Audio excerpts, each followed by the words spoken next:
should I have like a zero and ready for zero?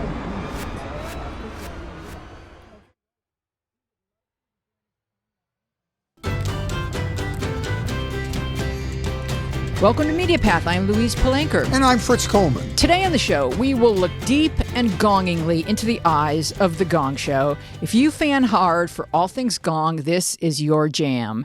If you walked out of your way around any television displaying the Gong Show, this episode will broaden your awareness and understanding behind Gong culture, those who worked behind the scenes, and contestants who, in great loving detail, fondly remember their 3 minutes of Gong fame. Joining us are the author of Gong This Book, Adam Nedeff, and former NBC and Chuck Barris adjacent staffer Shelley Herman. First, Fritz. Yay. What do you reckon? I'm going to talk about an Apple streamer today called Palm Royale. Right. It's a comedy. It's a drama. All you have to know about it is it stars Kristen Wiig. It's life in and around Palm Beach's most exclusive fictional resort called Palm Royale. It's set in 1969. Maxine Delacourt Simmons, played by Kristen Wiig, is trying desperately to negotiate her way into Palm Beach society. All she wants to do is to be accepted by the rich, entitled society women, and will do just about anything to make that happen. Traveling in the circle can be fashionable and catty and treacherous and hilarious. It's based on a 2018 novel called Mr. and Mrs. American Pie by Juliet MacDonald. The 10-part series is rich with co-stars like Allison Janney, Ricky Martin, Laura Dern and her father Bruce Dern, Josh Lucas, Julia Duffy, and a weird but wonderful part played by Carol Burnett. Carol plays the family matriarch, Norma Delacourt. She has very few lines. She spends most of her time grunting and looking mystified because she drifts in and out of a coma. I know it sounds dark, but in Carol Burnett's hands, it's periodically hilarious. Fun surprises. It may be the first time Laura Dern has played opposite her father. I don't know that she has in the past. Maybe our guest would know. It's an interesting father-daughter dynamic, including an LSD trip. Ricky Martin, who plays Robert Diaz, Norma's caretaker, and I got to say, turns out to be a really convincing actor. He does a good job. Allison Janney, who is obsessed with being at the top of the social pyramid at Palm Royale, excellent and edgier than most of her roles. Mindy Cohn, as you say, oh, that's what happened to Facts of Life's Mindy Cohn. She plays Anne Holiday, one of Palm Royale's entitlement posse. But the best is Kristen. She's many things. Hilarious, naive, manipulative, and cute. I really like Palm Royale. They could have called it Mar-a-Lago adjacent. But it's good. I'm enjoying it. Well, I watched a couple of episodes, and I'm waiting for Carol Burnett to wake up. You're going to wait a long time. Oh my gosh. Okay.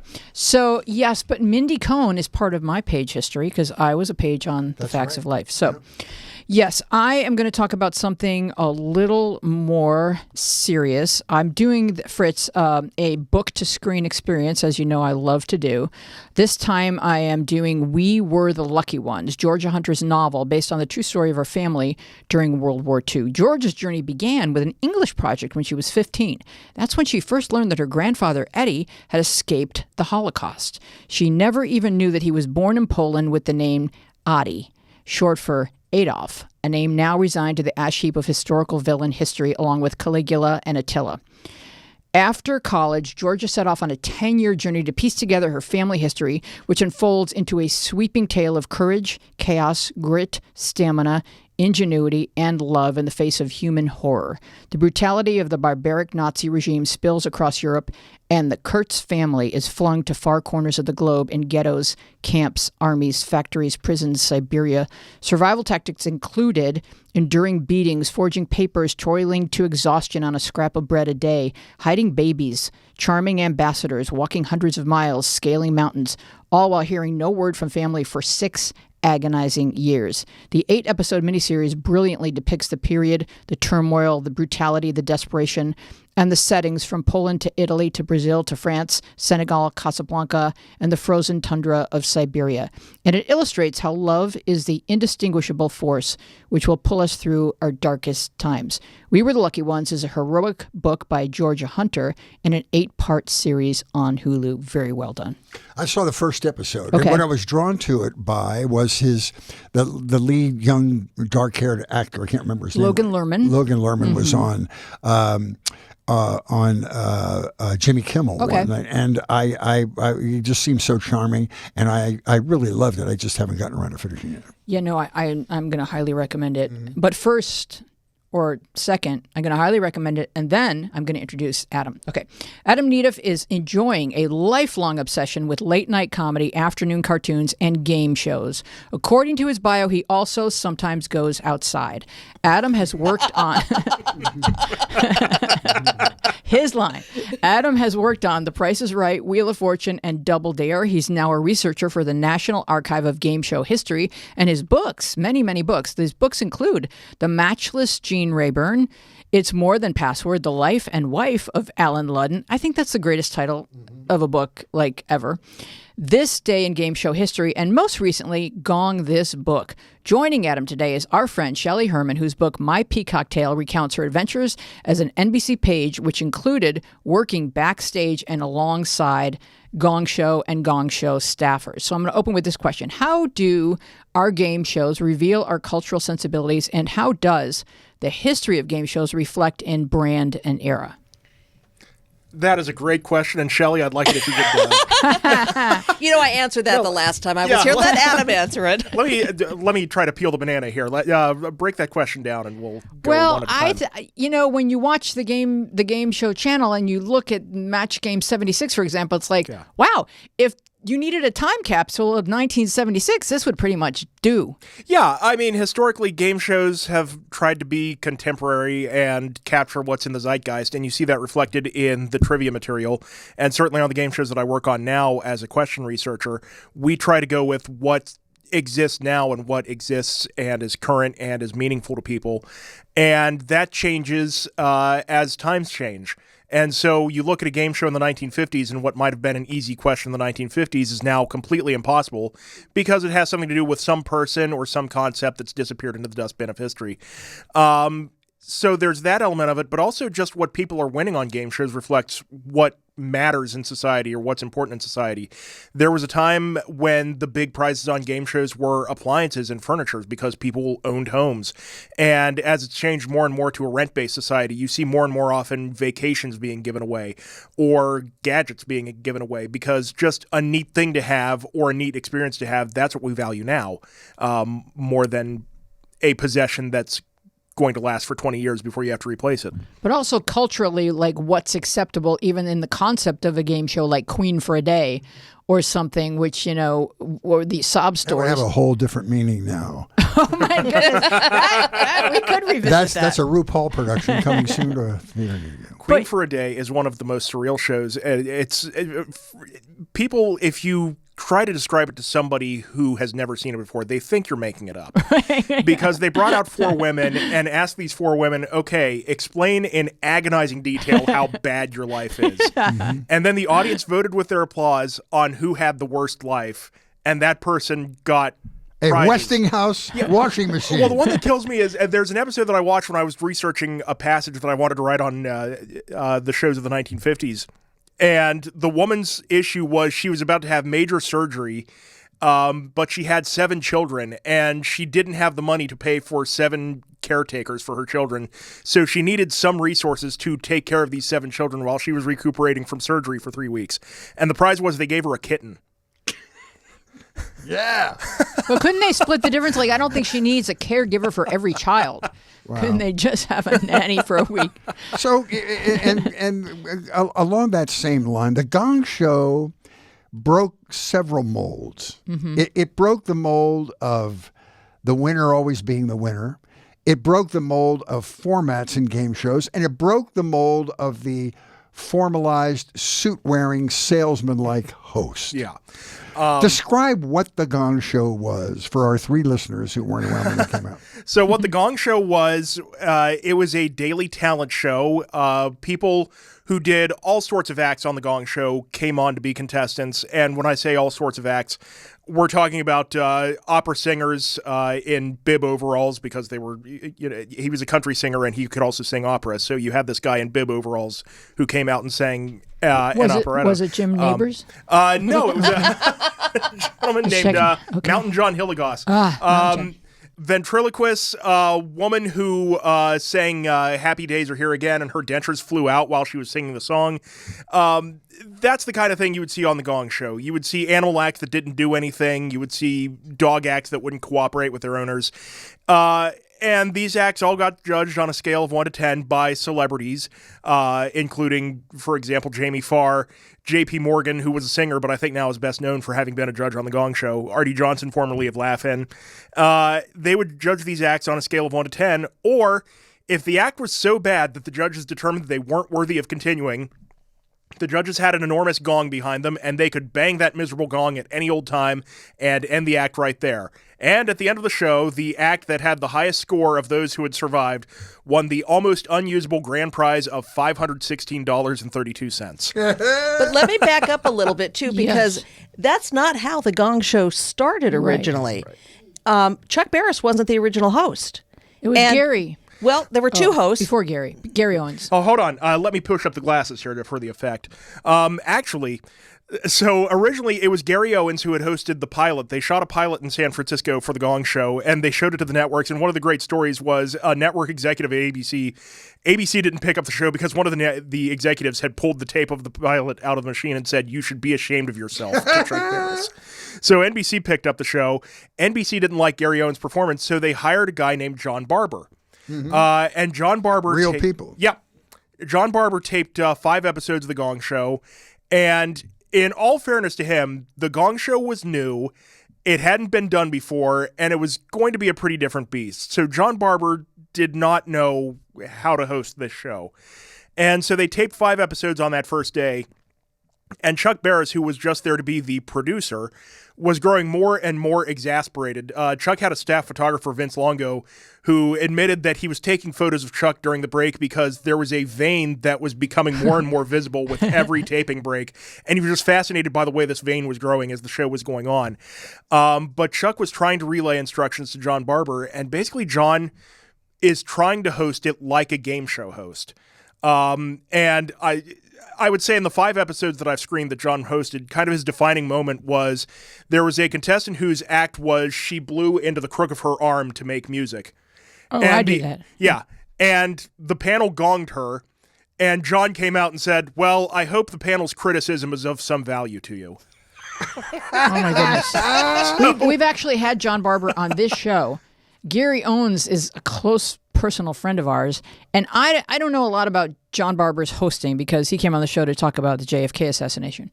But Gary is so uniquely, quirkily funny that I think he could have gotten into the rhythm of it, but it wouldn't have been the Gong Show that came to be. And so tell us a little bit more about the evolution of how Chuck and the show kind of blended into like one entity. And before you do that, go back and talk about what it was to start and failed. It was like a regular talent show that tanked. So it was a regular talent show to start off because that's what Chuck had in mind. It was going to be a staircase to the stars. And the initial auditions were so alarming to Chuck that he changed his mind and said, actually, we shouldn't even be doing a talent show. Let's forget this. And he had actually just binned the idea completely. And then Chris Beard, who was a guy who had done Laugh-In and he had his hands in pretty much every 70s variety show. Sonny and Cher. Smarties Brothers. Chris Beard suggested, well, why don't you just twist the premise and make that the point of it? Why don't you make it a showcase for bad talent? And so they made an agreement to share this idea, and Chuck put the Gong Show back into production.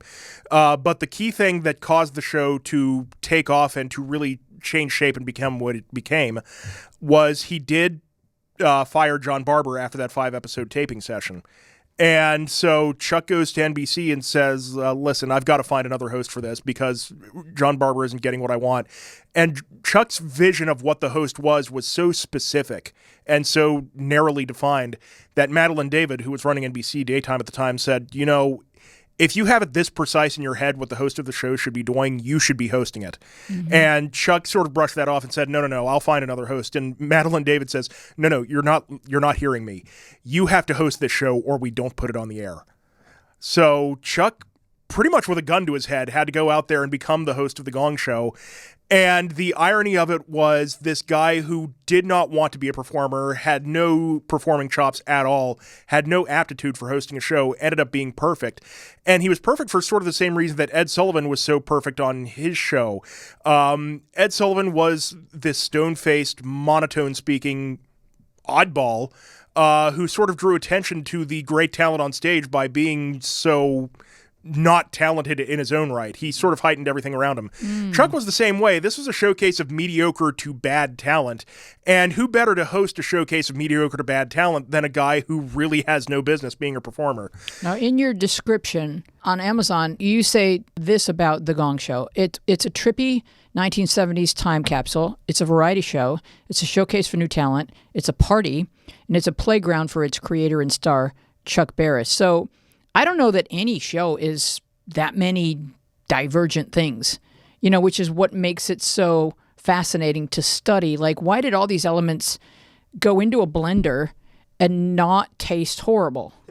Yeah, that's my question. It was a duplicitous type of a venture. You had bad acts, and then you brought on good acts. And did the good acts ever get gonged? It was like it was trying to be two things at once. Good is in the eye of the beholder sometimes. I would say, generally speaking, the acts that got gonged deserve to be gonged. The funny thing is, for the record, on the first episode that NBC aired, the first person ever to get gonged was a 5-year-old girl because Anson Williams thought she was a bad singer. Oh, so can I even interject with this? Even though the acts were bad and some were good, I mean, there were stars that came out of the Gong Show, it always had heart. Because Chuck really believed in these people, whether they were talented or not. He wanted them to have a moment. He wanted them to have a story they could tell their grandchildren. And in some cases, he wanted them to get a little money by being a contestant on the show. He did so much for his staff, which we're going to get into. But let's start with the contestants, because your interviews with the contestants I found fascinating, because you interviewed a lot of staffers and they remember what they remember, but they were doing the same thing day in and day out. When you interview a contestant, that person will remember very specific details about every step of their process, who said what, exactly when, where they went. And uniformly, what they recount is how caring Chuck was about them and their journey on the show, like how he spoke to them individually. Absolutely. And to kind of your point about Gary Owens, Chuck made the call to replace Gary Owens on the once-a-week nighttime show that they were running concurrently with the daytime show. Mm-hmm. And what Chuck said in his letter to Gary letting him know that he was being let go was, I feel I have better chemistry with the contestants because I've gotten to know them. And what contestants told me about their experience was they were surprised by how involved Chuck was in the process, because Chuck actually was there for the auditions. So he was there at the very beginning of their process. He was there the morning of the rehearsals. Chuck ran the rehearsals for each taping of the Gong Show. And there is existing tape of Chuck running rehearsals for the show, and you see him giving instructions to the contestants and sort of buddying up to them and making them feel really, really comfortable. By the time the show has started, a lot of these people began to feel as though they were Chuck's friends. Chuck really warmed up to his contestants and took care of them. And that was something lost to a lot of the critics of the show. One thing that you heard over and over again about Chuck Barris was that he dragged people on TV to humiliate them. That it was cruel, that it was meant to be cruel. Which overlooks the fact that they signed up for this and they agreed to be a part of it knowing what the show was going to be. But also, Chuck really admired his contestants for the fact that they were willing to put themselves out there, for the fact that they were willing to do something like this on national television. And he was almost, I would say, proud of his contestants for being willing to come out there and do that. So let's talk about some examples. Let's give some examples. I have 3 written down. We'll start with Larry Keene. Larry Keene was a singer from Wood County, West Virginia, which I remember because that's where I'm from, and I was surprised that a contestant was from my neck of the woods. Larry was a contestant on the show who was part of a country band. And so Larry Keene is on page 246 of this magnificent tome, Gong This Book. It is a wonderful book. I wrote down. Chuck was really taken by the guitar that Larry had, and so they were playing the guitar together during the rehearsals and also during the breaks in the audition process. He and Chuck just kind of struck up a friendship talking about guitars, and so they go on the show and because of the way that the Gong Show was timed, you couldn't really time the show properly, because if an act got gonged, that added about a minute to the show. So they had a timing issue on one show, so Larry and his band ended up being put on an episode that they weren't booked for, just because they needed to fill about 3 minutes of time. And so they got on, they won, and this woman who was there with her 2 children who played the bagpipes was threatening to go to the FCC or something and lodge a formal complaint. That's what was so funny. Yeah. And okay. So Chuck just walks up and says, I understand you have a complaint. And she made all this noise about how it wasn't fair that this band had been put on at the last minute. She had 2 children. She had bagpipe playing teenage boys. And she thinks she was robbed. Yeah. And how dare you do this? And we're not going to stand for it, and we're going to sue. And Chuck just sort of nods his head and gives her this really serious, I'm giving this consideration look. And when she's done, he just very calmly says, get the F out of my studio. And he turns around and walks away from her. And then he picks up his guitar and says, let's jam. And he says so to they Larry, just had another jam session with the band where afterwards. were we? Are there any acts that he refused? My favorite stat that I learned from this, because I got a chance to talk to some of the people who were in charge of the auditions. They were called the shock troops. And my favorite statistic that I've ever learned in life was for every 1 act that made it on the Gong Show, 9 got rejected. So when you watch an episode of the Gong Show, and they usually had 7 acts per show, just keep it in the back of your head. There were 63 acts that were not as good as what you saw on that show. And do they do it like Idol and America's Got Talent, where they went from market to market and tried to mine these No, things? it was of all places, they held the auditions in a small condemned restaurant in downtown Los Angeles. Perfect. And these acts all just came in, did their thing. And what I learned was, generally speaking, the acts were good. But the problem with the Gong Show is they weren't looking for good. They were looking for interesting, memorable, stood out in a crowd. One of the shock troops, Vince Longo, told me 80% of the people who auditioned for the show were guys with guitars who sang. 80%.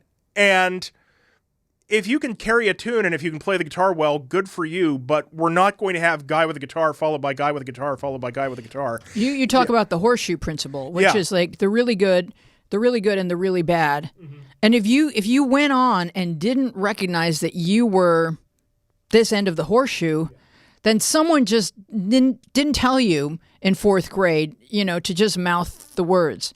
Or, you never, at the beginning of American Idol, when they had some of that Gong Show kind of like flavor to it, you wondered how people had gotten that far in life without someone saying, you're tone deaf. Yeah. I love you. You're good at this. You're good at that, but you can't sing. Like, how do you never get told? I don't know. But most people, I don't think, had their heart broken on the Gong Show. Most people knew what end of the horseshoe they were on. Most people didn't get their heart broken. There were a few people who got rude awakenings and got them right on the air. One of my favorite examples, because I binge watched about 450 episodes to write this book, which I'm sure is going to make me a fascinating subject for a research paper someday. But in binge watching 450 episodes, one of my favorite things that I saw was a contestant came on stage, did a terrible performance of a song, got gonged, and she turns right around to Chuck, and this is with tape rolling, and it aired like this. She turns around and says, well, there's a problem with my microphone. They had the wrong kind of microphone.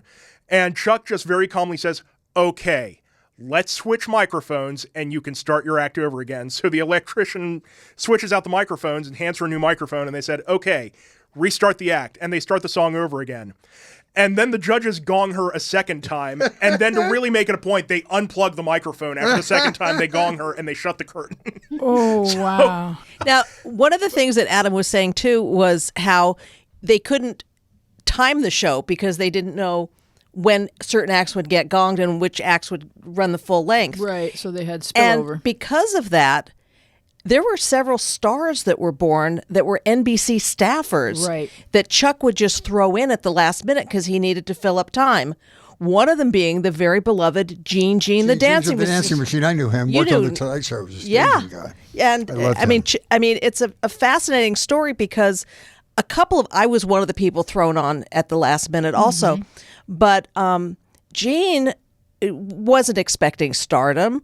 He wasn't expecting any of this, and I don't know how much to go into with Chuck with him, but he'd lost a son, and he was a stagehand, and it wasn't like a great fun job to have, and Chuck turned his life around.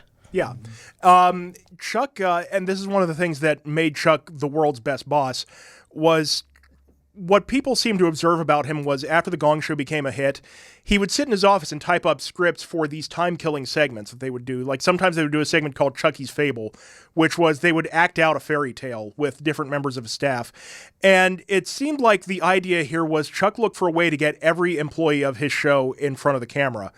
And the extra step that Chuck took here that was really amazing was Chuck would make sure that they had union membership. AFTRA. Yeah. And if they didn't, he would actually pay the entry fee to get them into AFTRA, which entitled them to royalties when Chuck sold the show into reruns. So a lot of these employees of Chuck Barris got these big windfall checks when the show first went into reruns. And Chuck, to his credit, he kind of cost himself money by doing that, but Chuck would support his staff by doing that. He did that for contestants. He got his contestants' memberships into the unions too. And so a lot of the contestants got these windfall checks. Paul Rubens, Pee Wee Herman sort of credits his success to the Gong Show because he was a contestant on the show 14 times, which sounds insane, but Chuck Barris had made it known you can be on the show over and over again as long as you keep coming up with different things to do. So Paul Rubens managed to brainstorm enough ideas that they booked him on the Gong Show 14 times. And Paul Rubens was looking for a day job to support himself at the end of the 1970s. And suddenly Chuck sells the show into reruns, and Paul Rubens gets this big check for Gong Show rerun royalties. And he lived off that money while he was developing the Pee Wee Herman show. So we got Pee Wee Herman out of all the royalties from Gong Show. So Pee Wee, RuPaul, Oingo Boingo, which Yep. I had on my old TV show, Phil Hartman, Robert Schimmel, Mayor Winningham. Yep.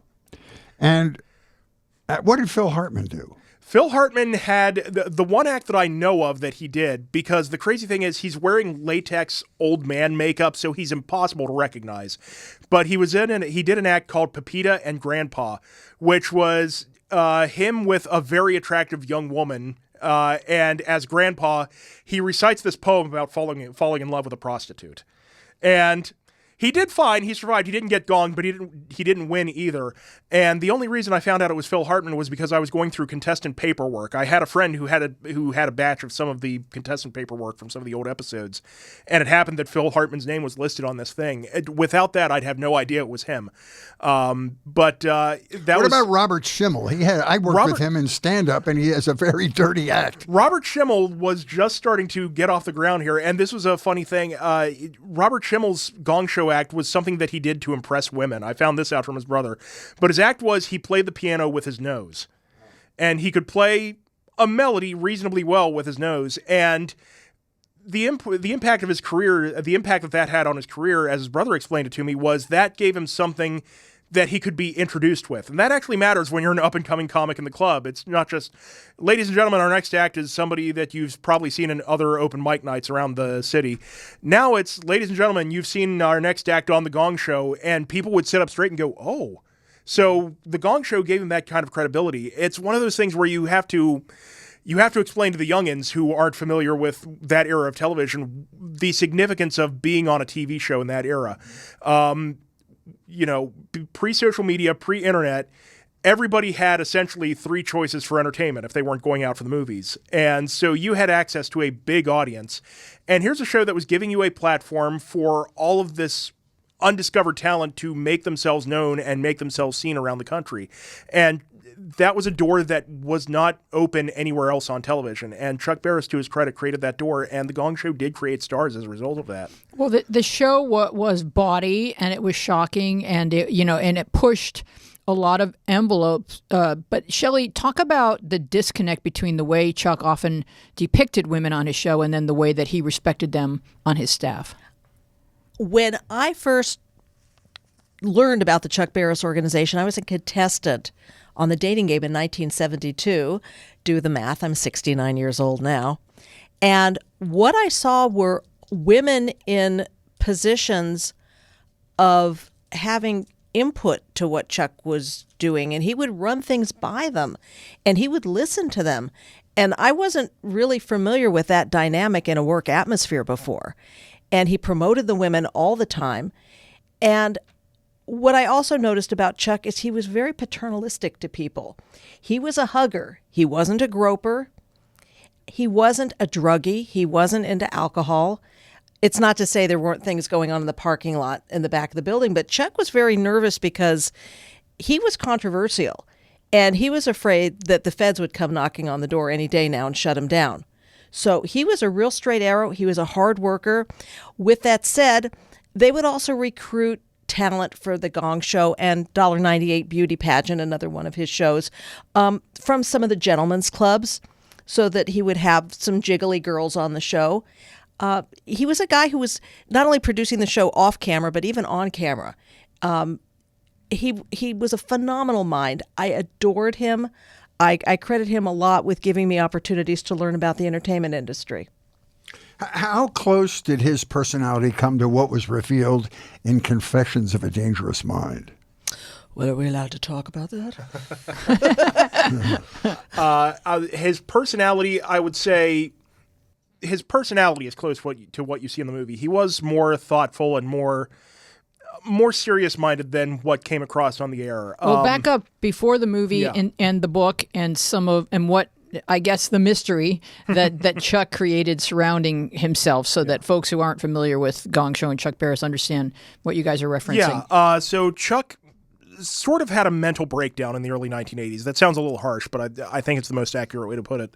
And Chuck wrote this book called Confessions of a Dangerous Mind, and it was presented autobiographically, but the gist of the book was he was working as a CIA hitman during the time that he was producing game shows, and he was using the game show production as a front for the work that he was doing as a CIA hitman.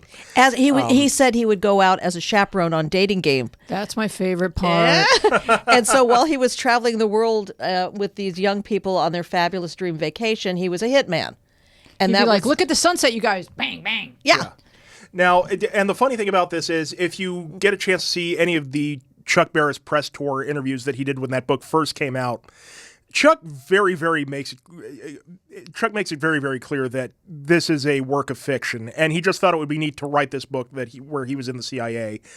And what ended up happening was, I think people sort of latched onto it without having seen his book tour interviews and thought, oh my God, did this really happen? And Chuck saw that and went, oh, people believe this. Oh, well, I'm not going to reveal if it really happened. I'm going, I'll be coy about it.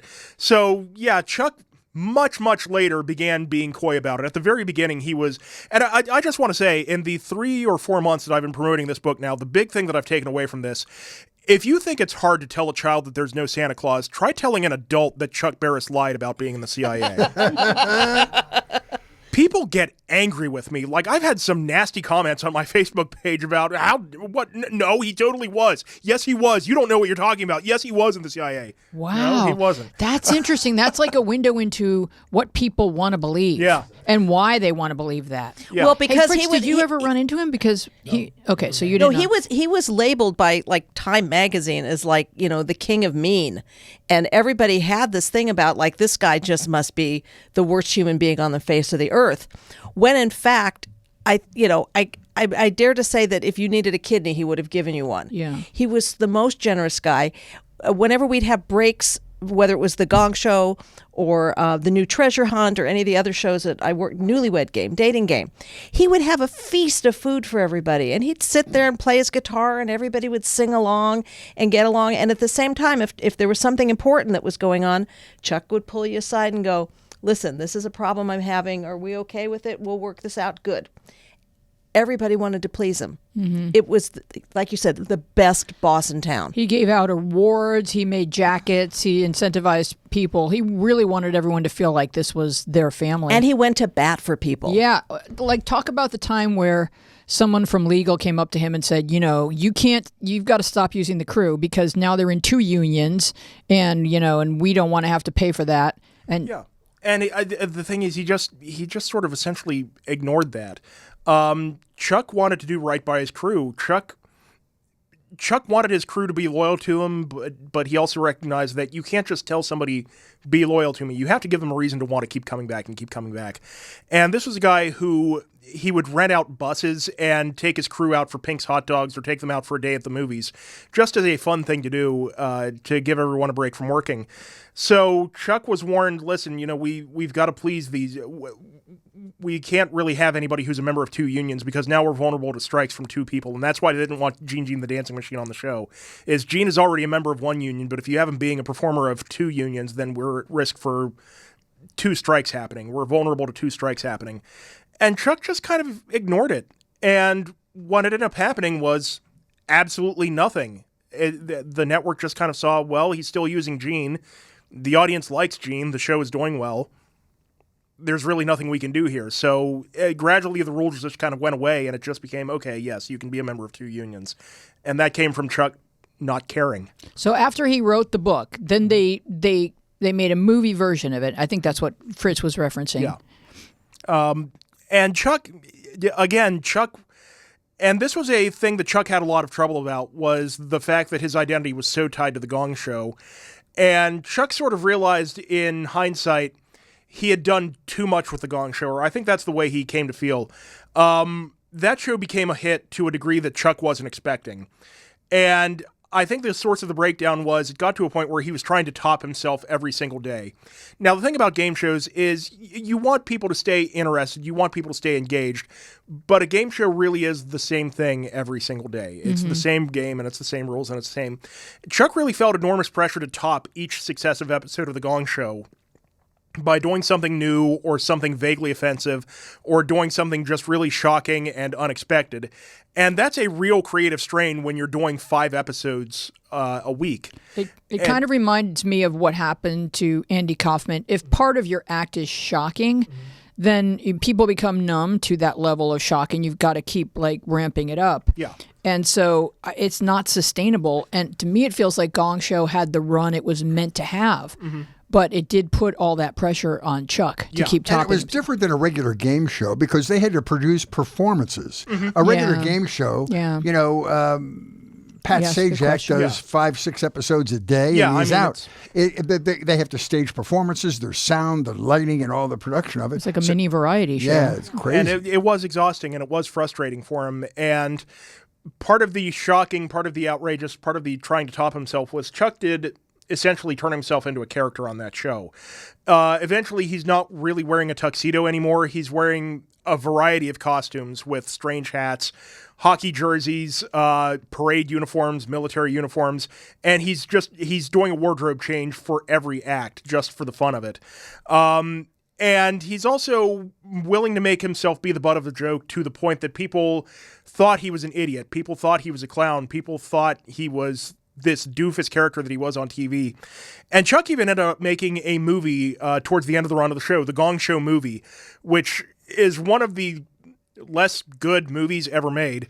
But it was this movie written by Chuck, and it was basically Chuck making a screenplay out of things he almost certainly told his therapist privately.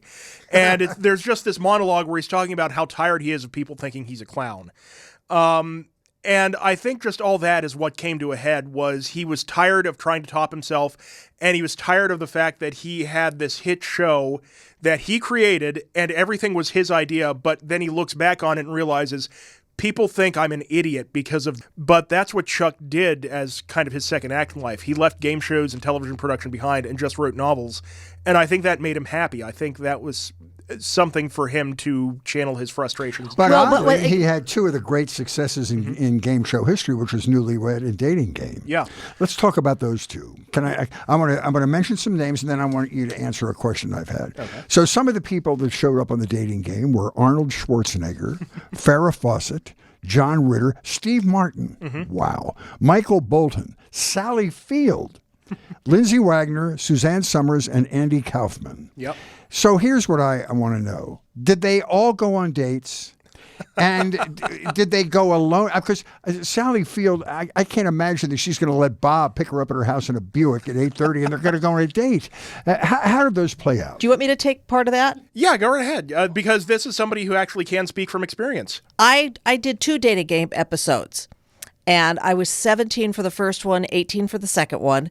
And when a woman was under the age of 21, it had to be a female chaperone for insurance purposes to go along. So I had a complete female stranger sleeping in my hotel room with me for the 7 days I was on my fabulous dream vacation. 7 days? 7 days, yeah. Oh, my goodness. Awful. Can you imagine that? Yeah, no, it was Well, the first trip was lovely because we went to San Diego. It was close by.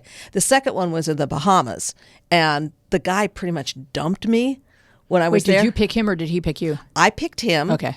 And he wasn't particularly interested in my gender. So he went off Understood. and had his own experience, Okay. and I was stuck with the grandma chaperone the whole time. You were the beard. I get it. Oh, yeah. Well, a lot of people went on that show just, I mean, For the money, sometimes And- went on the publicity. and they were after people, and it was a way to just practice Yeah. being on TV. But also, for example, if I picked my bachelor and he did not want to go on the date with me, I was free to bring anybody along with me of the opposite sex. So I couldn't bring my mom with me or something like that. So several of my friends from high school, when they got their dream vacations, they took their own regular girlfriend or boyfriend with them on the trip. Yeah. Yeah, that In was fact- that was the second part of my question. Do you have to go on the date? Could you say I don't want to be outside this building with this human being or something? And actually, the story that's become more and more popular in recent years, the serial killer who was a contestant on the dating game. Really? The woman that he made the date with went to Chuck Barris' staff after the show and said, "I'm getting the worst vibes from him. Do I have to go on this date?" And Chuck's staff told her, "No, you don't have to go on this date."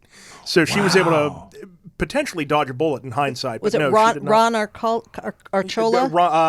Rodney. Rodney something. Archola, yeah. But so there was that. But also going back to the after fees, this was a brilliant little workaround Chuck had when he first started doing the show, because the first few episodes of the dating game were very, very boring. And the reason they were boring was because they were your average everyday people off the street. So what you had every day was, Bachelor number 1, what's your favorite sport? Football.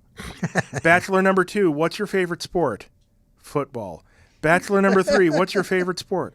Football. I'm narrowing it down. Yeah. I'm gonna go with number 2. Yeah.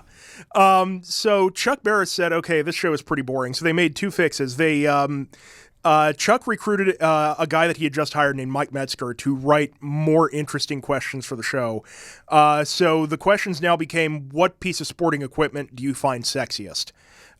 Which is an odd-sounding question, and it's a little interesting, and it gets a laugh, and there's something to work with. But the other change made, and this is very, very rare and unusual for game shows, Chuck made it known that he would pay scale to anybody who is a member of the acting union. And the reason he did that was because he felt that the show needed some ringers. He needed people who had had acting training and who had some improv comedy training and could think quickly on their feet and had a good sense of what you could or couldn't say on television already built into them to be contestants on the show. And if you were a member of an acting union, you would get a fee for being on the show. So whether you got the date or not, people would agree to be on the dating game because they were going to get the rent paid that month. But also, if Chuck was particularly impressed by you, Chuck's logic was people didn't really notice the individual contestants day in and day out. So what he would tell people that really made a good impression on him was, we'll have you back on the show in about 6 weeks, and we'll just have you be on here under another name. Because it didn't... Well, also, my friend Janet Wood, who was a up-and-coming young actress, her agent said, go on the show, it's good publicity for you.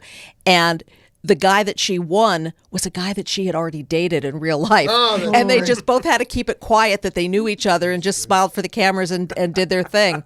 And when he comes, I remember as a kid, I was very, very focused on the moment they would come around the curtain, and I would be looking for the expression on the person's face, whether or not they were pleased with how this person worked. Because as a kid, you're trying to figure out, like, what's attractive, what isn't attractive, like, So that was always really interesting to me, was that, they picked someone, they come out from behind the curtain. Does a girl go, ah? Or is she like, oh my God, he's so cute? I'll tell you the one show I thought where the host really made a difference, other than Chuck Barris, was the Newlywed Game. I thought Bob Eubanks handled that so well. He just had the right amount of sarcasm. He would let moments breathe a little bit. He would take a break and let the people just sort of ruminate in what they said. And I loved his reactions to stuff. And he would be very delighted that you noticed that about his contribution to the show, because what he did was very, very subtle and really not even visible on camera. But he said early in the run of that show, he picked up on a psychological trick that really helped that show break through, which was, if somebody gives an answer to a question and you say, all right, then they're done talking. But he said what he figured out very early on was, if somebody gives an answer and I just stare at them for 3 or 4 seconds and I don't say a word, they'll feel obligated to expand on that. And he said that was his little trick, was he would just kind of sit there and stare at them after they had already given their answer, and they would volunteer way too much information as a result of just that little extra stare from him. And that was where a lot of the gold on that show came from, was Bob Eubanks mastering the art of the stare. It was excellent. I just spoke to him this morning, as a matter of fact. No kidding. They did. I don't know if you were there, Adam, at the Pacific Pioneers of Broadcasting did the thing. I was there, yeah. Yeah, we had Mike. We had Mike on. Michael Berger on last week, and he was there, and he was excellent. But I thought that was a great presentation. But he was there, and it was so good to see him. He's doing pretty well. How old is he? He's got to be over 90, right? He's. I don't think he's 90 getting yet. there. I would say probably 85-ish, 86. What But you know what? did you The guys reason- speak about this Well, morning? what we were talking about is May 30th and June 1st in Burbank at the Burbank Marriott. They're having the Quiz Show Expo, which is going to be like a Comic-Con for game show nerds. Oh, What that's happens fun. there? You So- get to go there and get your Bob Eubanks tattoo autographed? Yeah, he'll write on you, and We are going to have game show legends signing autographs there. We're also going to have a live concert by The Remotes, which is an area band that specializes in themes from TV shows. And they'll be doing a concert of game show themes. And we're also going to be doing kind of the ultimate quiz show for game show fans. It's going to be all game show related trivia. And Adam, who's writing those questions? I am. That's another thing. You've had a fascinating career. Yeah. You you. research trivia and you write questions. So what shows did you research trivia for? I researched trivia for the shows that I've worked on in that capacity. Tic-Tac-Doe, we just finished a season of that for Game Show Network. Another new series for Game Show Network called Beat the Bridge. Masterminds I did for 5 seasons for Game Show Network. Double Dare. Idiot Test? No, Idiot Test I did graphics for. I've... Mental Samurai for the Fox Network. So it's a pretty fun job, and it's one that people don't really think about.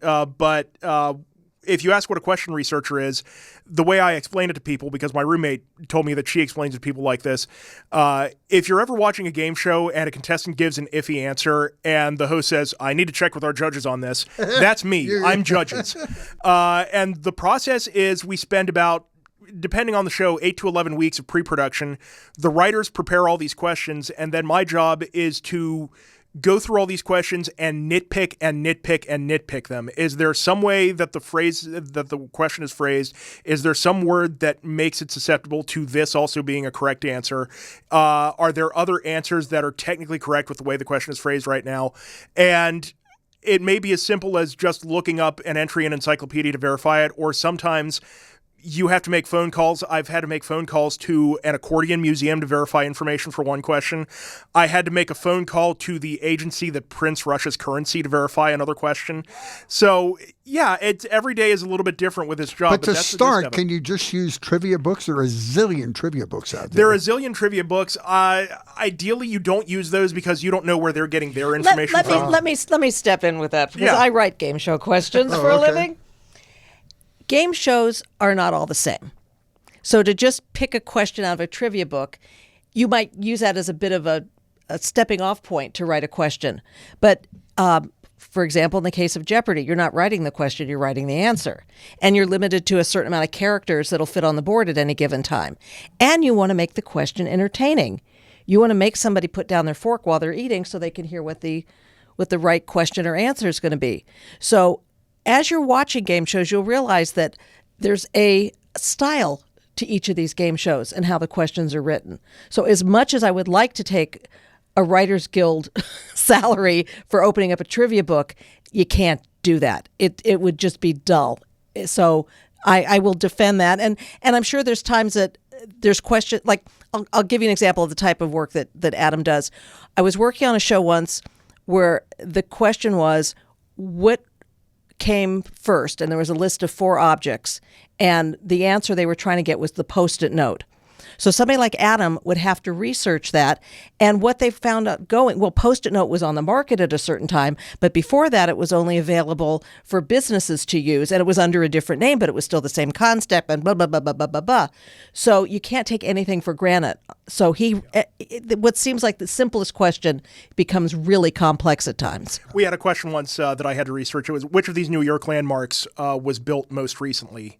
And it was a multiple choice question, and the correct answer we were going for was Madison Square Garden. But what I pointed out is, if you know your history of New York, the Madison Square Garden that's there now is the third one. So there is an argument to be made that no, Madison Square Garden is not the one that opened the most recently, because these other two came along earlier. You have to know a lot about a bunch of things. Yeah.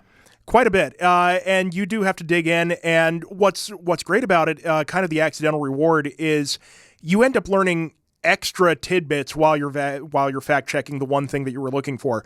I want to tell you my favorite thing that I've ever learned from researching a question for a game show. Somebody had written a very simple question about the Wright brothers' flight at Kitty Hawk, which every one of us heard in elementary school history class. And while I was reading up on the material, just for the sake of saying, okay, I read something that confirms that they did this at Kitty Hawk, I stumbled on this fun fact about the Wright brothers that I have never heard. The Wright brothers published a newspaper for the black community in Dayton, Ohio. And the reason they did that was because it's hard to imagine this in the late 1800s, but they went to an integrated school. And one of Wilbur or Orville's, I think it was Orville's, one of Orville's classmates was an aspiring writer. And he was black, and he explained to Orville that this mindset even existed in the 1800s. He said he had a lot of trouble dealing with his desire to be a writer because he could get published through something for a white company, a white business, but he would feel like he was compromising his principles or his identity if he got published through a white company. And so Wilbur and Orville said, okay, well, what if we just start a newspaper that can be your newspaper, and that way you can be the writer and you can be in charge of hiring the staff, and that it'll just be your newspaper. Why are we just hearing that for the first? That's a wonderful story. So Wilbur and Orville started this newspaper called The Tattler in Dayton, Ohio, and the whole purpose of it was to fully staff it with black writers so all these folks could get experience in a form that was for them. That's really cool. Yeah. Wow. Never heard that before. That's amazing. Do you know why ladybugs are called ladybugs? Because they no.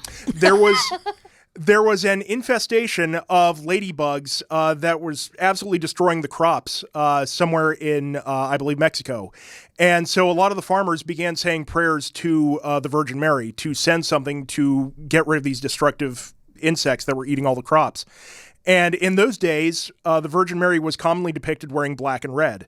So after they had said all these prayers to the Virgin Mary, this swarm of black and red insects shows up and starts eating the destructive insects while also not touching the plants.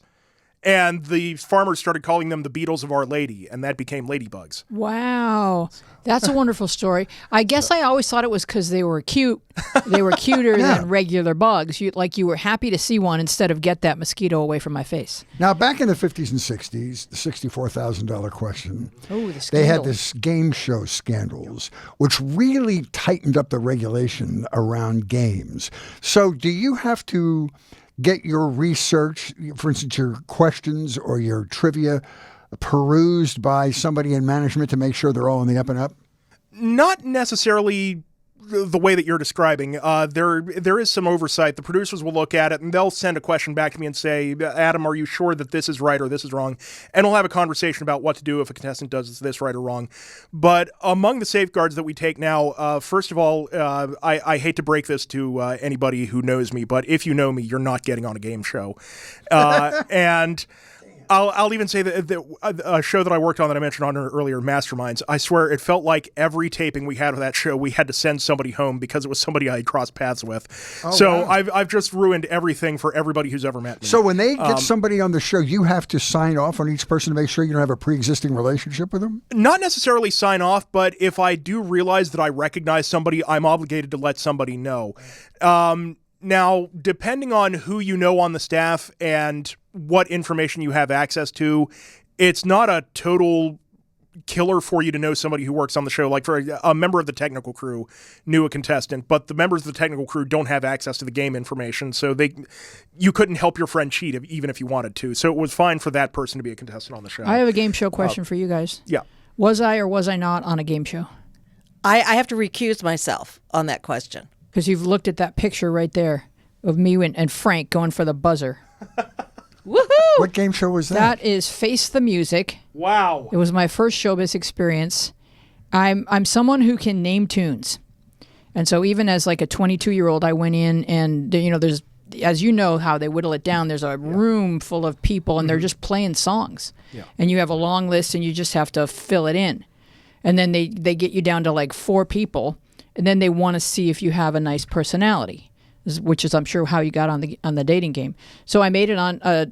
Do you remember this show? I know you're a game show expert. Absolutely. Yeah, because I grew up with Face the Music. Yeah. I was one of the obsessies that watched the afternoon block of reruns on Family Channel and USA Network. So I loved Face the Music. If you can find my episode, okay. I would love it because my aunt, she hit play and record, halfway through. Yeah. So I have the second. Did you make it to the final round? Yeah. Who was your mystery face? It was Katharine Hepburn. Okay. Do you want to hear what happened? Sure. So the guy that I beat this guy, Frank. Nice looking guy, but I beat him, and I'm going up against yesterday's champion who had won 8 days in a row, and this guy was confident. He was just nailing it.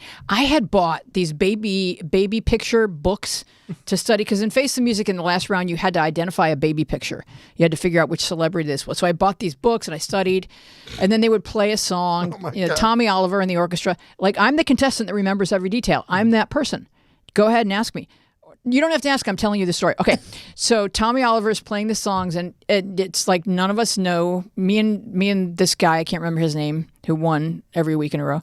He and I both didn't know it, and they said it was the theme from Guess Who's Coming to Dinner, And we're both like, okay. And then, or it was the theme from An Affair to another movie with Katharine Hepburn in it. So by the time they got to the next one, we both know it's going to be Katharine Hepburn, right? Because they've said 2 Katharine Hepburn movies. And it was, I've grown accustomed to her face. And it was a matter of who got to the button faster. Because, when they play a theme from two Katharine Hepburn movies that are unrecognizable, but we know it's Katharine Hepburn in both of these movies, we both at this point know it's Katharine Hepburn. And he just got to that's how I remember it. And so I won luggage and a trip to Palm Springs. That a girl? Yeah. Nice. How come I've never heard this about you before? I should have told you this. You bury your light under a basket. What did I say? But see, so I'm going to there's talk. me and Frank. Oh, right? yeah. I'll look closer at that picture. I can't see it from here. Also in talking about doing the research that Adam does, a lot of times people will just think, oh, I'll just go to Wikipedia and I'll just write down whatever they say. But, that's it's wrong. You have to have certain verifiable, reliable sources, and the network will sometimes provide those to you of what you could use. And Adam's been at this so long that I think he's got a good BS detector on a lot of these questions that come through. So usually you can't just go to like even the New York Times and say, oh, the New York Times said, Abraham Lincoln was the 16th president. You got to find another source that's independent of that. Mm-hmm. So you call the librarian. But a lot of times, too, if you look in a publication, like the New York Times says Abraham Lincoln was the 16th president. Well, where was their source? So you have to find another source from them. Wait, so the earth really is flat. Let me tell you my 2 game show debacle experiences. Ooh, I want to hear your game Because shows. there's so few people that give a crap about this, I'm going to tell you about it. No, we all do. So when Wheel of Fortune, Pat Sajak, of course, was the weatherman at Channel 4 before I got there, was doing Wheel, and then they were going to have a syndicated version and a nighttime version. So they were auditioning hosts for the syndicated version. So I went down the hall and auditioned. And the director of the show was Johnny Carson's brother. Dick Carson. I'm sure you knew him. So I don't watch the game, which is always a really bad thing. That's how come you didn't know that I was on Face the Music with Ron Ely, TV's Tarzan. But even games that I audition for, I don't watch. So I faked my way through it, and all of my stand-up comedy defense mechanisms kicked in. So whenever there was a dull moment, I felt it was necessary to make a stupid joke. So I'm filling all the space. And I thought, you know what? I just killed this. I'm going to get this job. So I went back to the stage, and Dick Carson, with this grave look on his face, said, we're not going to give you the job. And I'll tell you why. He said, when you're hosting a game show, the star is the game, not you. And I thought, why couldn't you tell me that before I came out here and made a fool out of myself? But he's so right. All the best guys allow the show to shine. I mean, Pat Sajak could do a snarky joke every 30 seconds and get away with it, but no, the game is the show. Now, here's my second one, and then I'll leave you alone. Are you okay? I think I have time. Okay, yeah. But listen, do you have your audition tape? I'd be curious to see your audition. I don't think I think they did. I don't think they wanted to waste videotape on that. I won't name a name, but I will say I've seen the audition tape of somebody else that was in consideration for that time. Rolf Benershka. Not him. That's not who got it. The guy who got the job. That's who got it because Merv had a crush on him. But I've seen, without naming a name, I've seen the audition tape for one of the other people who auditioned for the job that went to Rolf Benershka. And the audition tape I've seen, the gentleman spins the wheel the wrong way. That's so great. Sin number one, but also... I never got to the wheel. But also, the part where the contestant spins the wheel and you call out the amount that their arrow has landed on, he didn't get that right. So, like, you'd see the wheel come to a stop on $300, and he'd say, "Hey, $850," and it's like, no. Don't look at the space in front of you. Look at the space in front of the contestants. I would pay you to find my audition tape, and then I would destroy it. It's like a catch and kill situation. I want to see it catch and kill these auditions. But I want to tell you my other one, and I'm just asking for your patience for this because nobody else in the world, even children, don't even care about this. So I'll just tell you because you're in the business. We are wrapped. So I auditioned and got the show to take Bill Cullen's place on a show called Hot Potato. Wow. It was Barry Enright, right? Yeah. I got the show. I was passed. I got to the point where I had an outfit picked out. They had the set built. And I thought at that time, maybe I better go ask my boss if it's okay for me to host a game show external of the weather. And I went in there and asked him. He said, "No, you're not hosting a game show." Because what happened was, when Pat Sajak was doing the weather and wheel at the same time, they felt like his attention was being stretched too thin. So they went to him and said, "Pat, we think you're not giving enough of your heart and soul to the weather, and you're tired, you're traveling, you're doing the show. We want you to make up your mind which one of these shows you would like to stick with," thinking he's gonna say the weather because the news is the show that never gets canceled. If he's smart, he's gonna take the weather, right? So he said, "Okay, I'm doing Wheel of Fortune." And so they got burned really badly. And so my boss said to me, "I will never let that happen to me again. No, you're not doing the game show." And Barry Enright almost sued my boss. I had to talk my way out of that. It was awful. And it's my own fault. I should have asked him back when I was auditioning, but I didn't. Wow. No, sometimes you do it first and then ask permission. So I, as a game show fan and as a biographer, my first biography was Bill Cullen. So first of all, that makes my day. Yeah. I'm wearing his jewelry right now. Yeah. Wow. The family gave it to me. I want to make it clear that this wasn't. I didn't sneak in at the funeral or anything like that. But this was a gift from the family. But yeah, Bill Cullen was my guy. So I'm always looking out for stories about him. But who's the best of all time? I would say Bill. Yeah, Bill. Bill and Dennis James gets an honorable mention because Dennis James was the first real game show host. So he was kind of the one who established the template for the job. So I would say those two. I have two other names Gene I would Rayburn throw in is there. pretty twinkly. Peter Marshall. Peter Marshall. Yeah. Peter What a Marshall. lovely man. And I'll say the other one, Dick Clark. Oh, Yeah, Dick Clark's now, a he's great the guy that does the Ryan Seacrest School of Broadcasting. Just don't be offensive to one other human being on the planet. Yeah, he doesn't get in the way of the game. No. And see, that's the thing. I hear these knocks against Ryan Seacrest, and I kind of don't get it because I like Ryan Seacrest. Ryan is smart. Ryan is classical, he is really old school smart. I think he's funny, he really too. Is. Yeah. I did the weather on his radio show for many years when he was at 98.7. Yeah, no, he is exactly Dick Clark. And so, I mean, I think Wheel of Fortune made a great call going with him, and I think it's going to be good for the show. But I want to hear Shelley's Betty White story Yes. before we get off track. Yes. You know what? I'd like to say it's my Betty White story, but it's Let's hear our it. Betty White story. Yeah. Because you can't talk about game shows without a Betty White story. Yeah. Some years ago, I got this idea that I was going to write a book about Alan Ludden, Betty White's husband. Love him. And the reason that I thought Alan Ludden was an interesting subject for a book is not just the fact that I'm a game show lover and he had hosted Password, which was a legendary show, but also I kind of found the Betty White story interesting in the sense that she and Alan Ludden went together for 20 years. Everybody knew that they were an item, and you'd always see them in the press as Alan Ludden and Betty White and Alan Ludden. They were together, and the general public associated with them. Everybody knew this couple in Hollywood, Betty White and Alan Ludden. And then Alan Ludden dies, and Betty White becomes an even bigger star after Alan Ludden died because of the Golden Girls and because of the new generation of fans that show created for her. And so it was this very strange thing where Alan becomes a trivia tidbit. Did you know that Betty White was married to a game show host before? So it was something like that. So I wanted to do something that shined a light on him. And so I sent a note to an address that I thought would get it to Betty White, saying, hey, I'd like to write a book about your husband. Would you be okay with me doing that? And never got a response. So I ended up writing this book without any involvement of Betty White or her children or anybody else in her family. But I wrote this book about Alan Ludden. And again, once the book was published, I thought, okay, well, I'll send it off and maybe someday it'll land in her lap. But I sent it off to this address that I thought might end up putting it in front of Betty White. Never heard anything. And then Betty White passed away a few years ago, and a few weeks later, her personal assistant uploads what she says is the last photo ever taken of Betty White. It was like the day before she died. And it's Betty sitting at her coffee table, and sitting in front of Betty White is my book with multiple bookmarks in it. And the cover is visibly worn on it. You killed Betty White. No, it was obviously very, very loved. She was getting prepared to meet him again. Well, making sure that they shared, that if they went on the Newlywed game, that their and questions she thought she should brush up. Yeah. What was the special quality of him? He seemed like a guy that played it way back. Well, before we do Alan, let's.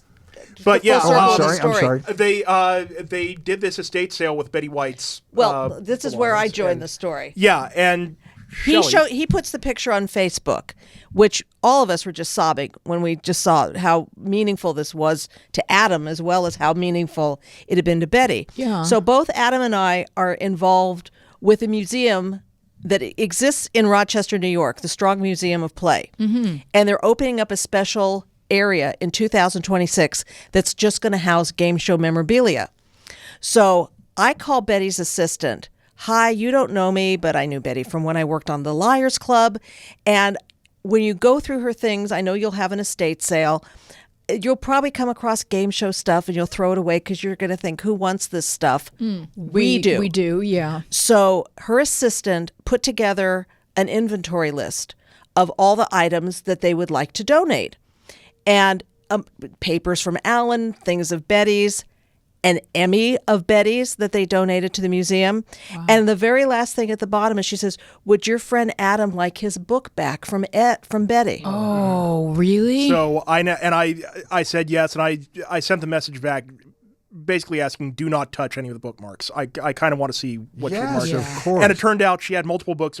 Basically, she had marked every photo of herself and Alan in the book. Yeah. Oh. So those are the bookmarks. And you've had an amazing career. Yeah. Talk about the other books you've written.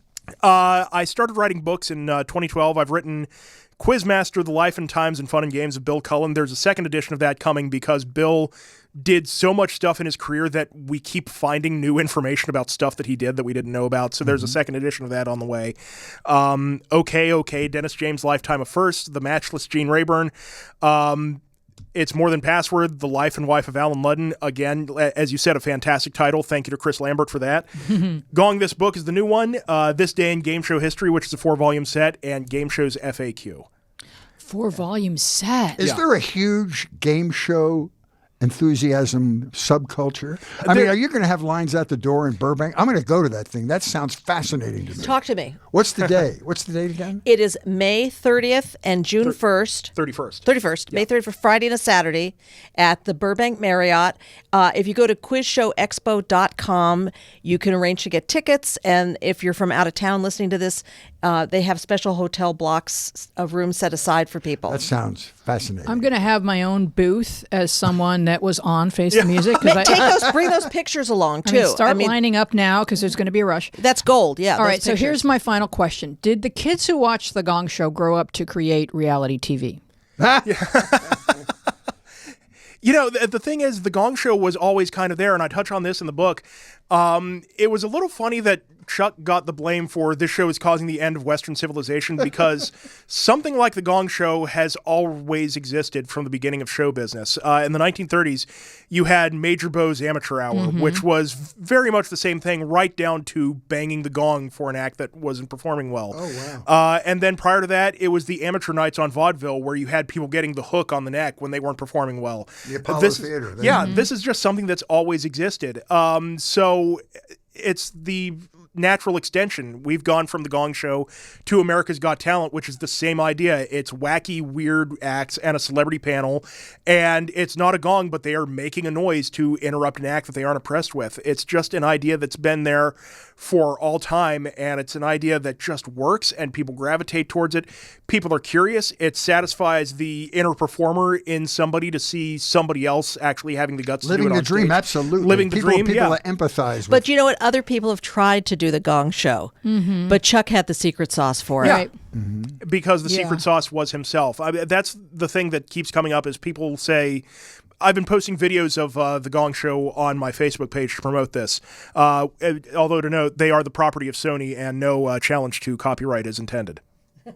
But I've been posting these videos on my website, and what people keep saying is, I want to see the Gong Show again. I want to see the Gong Show again. First of all, it was on the air 5 years ago, so you didn't watch it.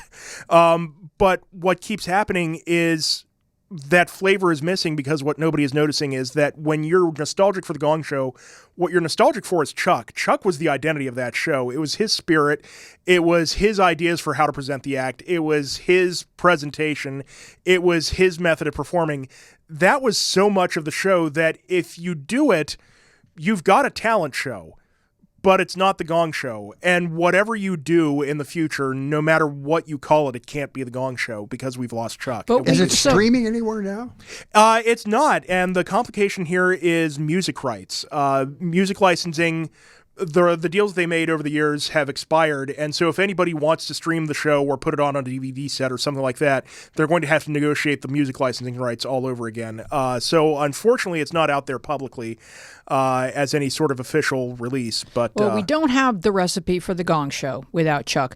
But we do have is this idea that anybody could be on a show. Yeah. Or that anybody's life is interesting enough to just start filming and they would make an interesting show that regular folks can become famous. So you have everything from Angeline taking out billboards to the Kardashians to what have you. And I think Chuck sort of opened the door to just sort of, it felt like maybe if everyone who moved to Los Angeles in the 70s to become a star just kind of went through your TV for half an hour. Like that's what a cross section of like whoever's trying to make it or thinking that they could come up with something goofy enough, because obviously we knew that people had concocted, I'm going to hang upside down and light me on fire and I'll play the banjo. Like, obviously that's not something they did at home. And, it's in a way, it's a forerunner to what we ended up using social media for, because we're just talking about wanting to do something goofy to get attention. TikTok. And that's so much of TikTok and that's so much of Instagram. And it's the same basic idea. Do something goofy to attract people's attention and make your name for yourself as the guy who does the goofy thing.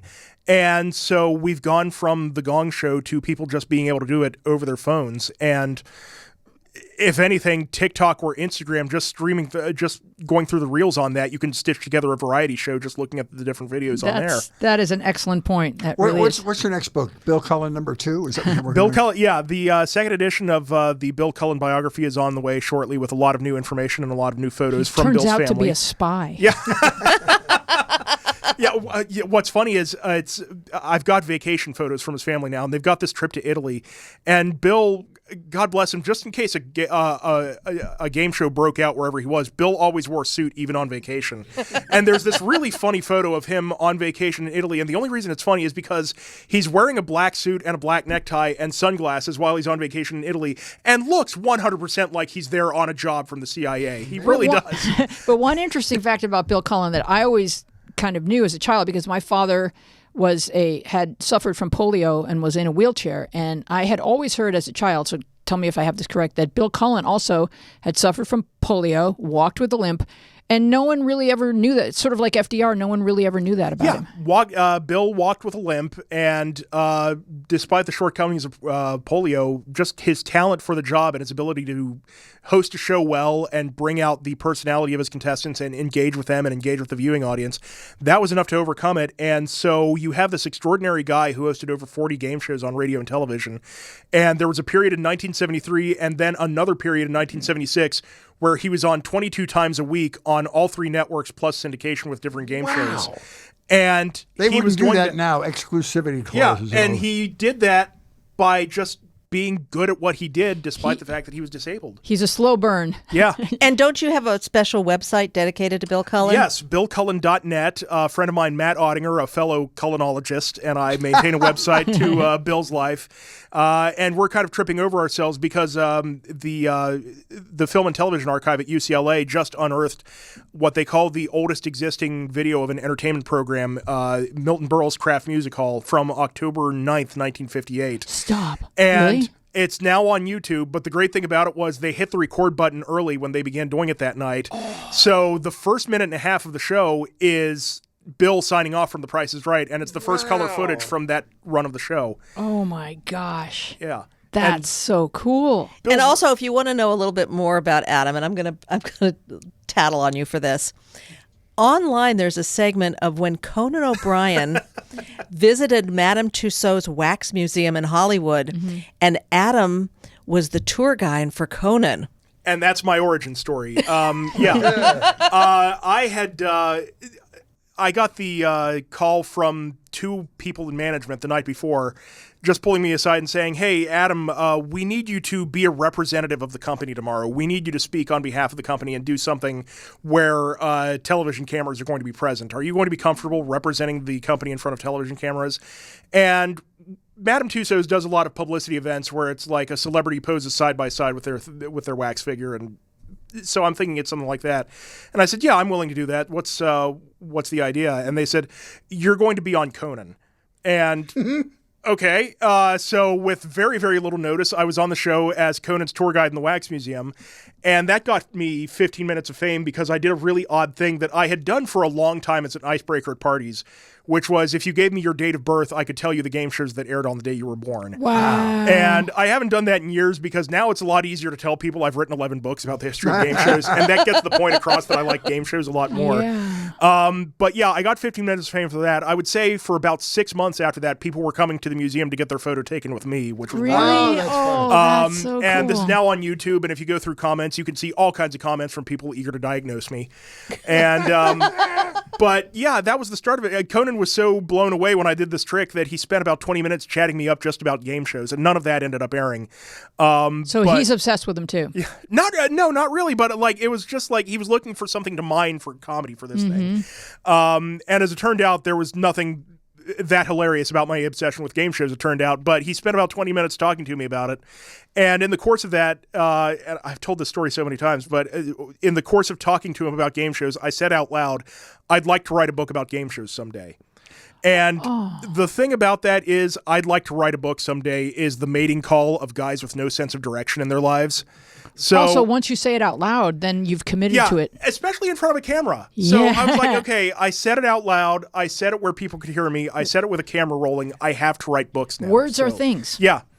And you know what I want to say about game shows, and a lot of people listening to this podcast will, if they think about it, will probably agree with me, is that as a child, you watch a lot of cartoons and you watch a lot of shows with kids in them and you watch a lot of sitcoms. But when you watch game shows, you're watching adults behave in a way that they think is interesting and amusing. And it's sort of instructive in terms of what's going to be expected of you as an interesting adult. And I would watch To Tell the Truth. And so you'd see really like New York sophisticates, you know, like Kitty Carlisle and Orson Bean, and like, oh, wow, I don't know most of what they're referencing, but I would love to be able to looking sit down with their nose at you. Yeah, but like the idea that like one day maybe I would be smart enough to sit and have a conversation with Orson Bean. You know, it kind of, I think it's good for kids to see what adults think is silly, what they think is interesting, what they think is funny. And the match game did that as well because a lot of their answers were just sort of bawdy and naughty and like, ooh, and so you learn a little bit about sex and, just everything adults are supposed to know if they're going to be good company. Oh, yeah. It was certainly my frame of reference. I admired the hosts a lot, and if my mother was here with us right now, the first thing she would make it a point to tell you is that I walked around in suits when I was 5 because I wanted. No. I felt that was part of the package. It's not enough to act like an adult. You have to wear a suit because adults wear suits. That's what I learned from game shows. Dina has something. Yeah. I just wanted to share something really quick because, growing up, obviously now it's a different media landscape, but I have an experience as an immigrant to this country. So growing up at a time when before social media, game show and before reality TV, game shows were a way for me as someone who was like neither myself nor any of my family members were native to this country. It was a way to kind of see what like social norms were, like what kind of, going off your point, Weezy, the culture of like and the humor. Yeah, exactly. It's like how, it kind of helps you like figure out how to integrate into like, your new culture. What did you gravitate toward? The first thing she learned how to stay was, we'll be right back after this message. Well, Mila Kunis has talked about how when she came to this country, she learned English by watching The Price is Right because she said Bob Barker was the only person on TV who spoke slowly enough that she could understand every individual word. And what show did you like? Yeah. What did you like? I mean, I also I fancy myself a poor man's Mila Kunis, so I too enjoyed The Price is Right, and I loved like Jeopardy and like Wheel of Fortune, like those kind of shows because for different reasons, right? Because Jeopardy was a way like to gain knowledge. Oh, yeah. And Wheel of Fortune was like this kind of cross section of, the contestants really represented. Like, or learning English just by lot of- spelling. I had an Uber driver once who told me this story. He had emigrated to the United States from Russia in the 1980s, and it was when Wheel of Fortune was on twice a day. And he said when he first came to this country, he made it a point to watch Wheel of Fortune twice a day because just the repetition, the repetitive nature of the game, he learned what each letter of the alphabet was. He learned the sound that each one made, and seeing incomplete words come into formation on the game board taught him what different combinations of letters sounded like. We had the creators of the New Zoo Review on here a couple of weeks ago. Yeah. They had a very touching story about a kid in Mexico that learned English by watching that show on American television. Yeah. And you just never know how it's affecting the But if a general hippopotamus can speak English, so can I. Yeah. So thank you guys so much for being here. Any shout outs that you want to do before we read the credits? Shelley's book is called My Peacock Tale, and if you haven't read that, read that. It's such a great book. Thank you. And if people want to see a little bit about it, mypeacocktale.com. And Adam? Gong This Book is now available pretty much wherever books are sold. Amazon, BarnesandNoble.com, ThriftBooks.com has it in stock. It's now available in its third printing because the first two came out blurry. Wow. That's like some crazy Chuck Barris from Beyond joke. Okay, here come your credits. Thanks for coming down.